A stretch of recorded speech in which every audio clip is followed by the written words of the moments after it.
नमस्कार। रेणुका रानी सिंह महादेव चैनल में आप सभी का हार्दिक अभिनंदन एवं स्वागत है। पर ईश्वर एक है, इस विषय में एक बहुत ही प्रेरक कथा है। महाराष्ट्र के संत नरहरि सुनार शिव जी के परम भक्त थे।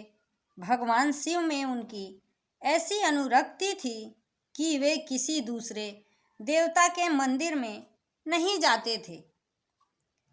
वे मात्र शिव जी के मंदिरों में ही जाया करते थे।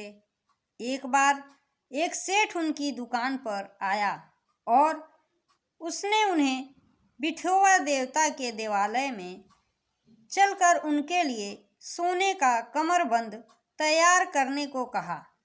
इसका प्रयोजन पूछने पर उसने बताया कि उसे कोई पुत्र नहीं था और उसने मनौती की थी कि उसे पुत्र हुआ तो वह विठोबा देवता को सोने का कमरबंद बनाकर देगा। मगर नरहरि जी ने बताया कि वे शिव जी के अलावा किसी अन्य देवता के देवालय में प्रवेश नहीं करते, इसलिए वह किसी दूसरे सुनार के पास इस काम को लेकर जाए।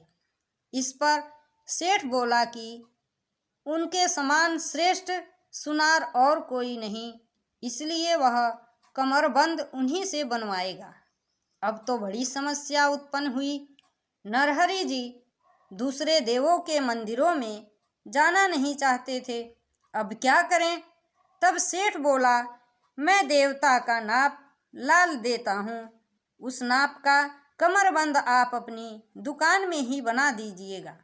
आपको मंदिर में जाने की आवश्यकता ही नहीं पड़ेगी। किसी तरह नरहरि जी ने इसे स्वीकार कर लिया। सेठ नाप ले आया और उस नाप का कमरबंद नरहरि जी ने बनाया, मगर पहनाने पर वह बड़ा मालूम पड़ा। तब दोबारा नाप लेकर उसे छोटा किया गया, परंतु इस बार पहनाने पर वह छोटा मालूम पड़ा। इस प्रकार सेठ 3-4 बार नाप लेकर आता जाता रहा और उस नाप से बना कमरबंद कभी बड़ा तो कभी छोटा होता रहा। अंत में पुजारी और दूसरे लोगों ने सेठ जी को सलाह दी कि नरहरि अपनी आँखों पर पट्टी बांधकर विठोबा के मंदिर में जाएं और उनकी मूर्ति को छूकर स्वयं उसका नाप ले लेवें। नरहरि इसके लिए भी बड़ी मुश्किल से तैयार हुए। जब वे मंदिर में आँखों पर पट्टी बांधकर नाप लेने के लिए पहुँचे और उन्होंने मूर्ति का स्पर्श किया तो उन्हें वह मूर्ति शिव जी की मालूम पड़ी। उन्हें मूर्ति के 3 नेत्र, मस्तक पर जटा, कमर में व्याघ्र चर्म मालूम पड़े। नरहरि ने सोचा कि उनके साथ मजाक किया गया और उन्हें वास्तव में शिव जी के देवालय में लाया गया है, तब फिर आँखों पर पट्टी क्यों बांधी? ऐसा सोचकर उन्होंने अपनी आँखों पर बंधी पट्टी हटा ली। मगर यह क्या, वह मूर्ति शिव जी की नहीं थी। हो भी कैसे, क्योंकि वह तो विठोबा भगवान का ही मंदिर था।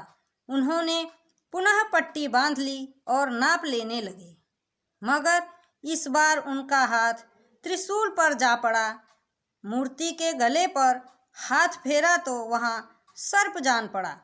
उन्होंने सोचा कि बहुत देर तक आंखें ढकी होने के कारण उन्हें धोखा हुआ होगा, भ्रम हुआ होगा। सच्चाई देखने के लिए उन्होंने फिर से आंखें खोल ली और गौर से देखा तो उन्होंने शिव जी की ही नहीं बल्कि विठोबा भगवान की ही मूर्ति दिखाई दी। पर इस बार विठोबा भगवान की मूर्ति भी पहले से अलग भाव मुद्रा में दिखाई पड़ी। विठोबा भगवान इस बार बैठे हुए नहीं बल्कि ईंट पर खड़े दिखाई दिए। उनके शीश पर मुकुट, कानों में मकर कुंडल, कंठ में कौस्तुभ मणि आदि शोभायमान थे और ऐसा जान पड़ रहा था मानो विठोबा प्रमुदित होकर नरहरि को देखते हुए मुस्कुरा रहे हों, कुछ कहना चाह रहे हों। नरहरि ने फिर से आँखों पर पट्टी बांधने के लिए ज्यों ही अपना हाथ बढ़ाया कि तभी विठोबा की मूर्ति उन्हें शिव जी की प्रतीत होने लगी।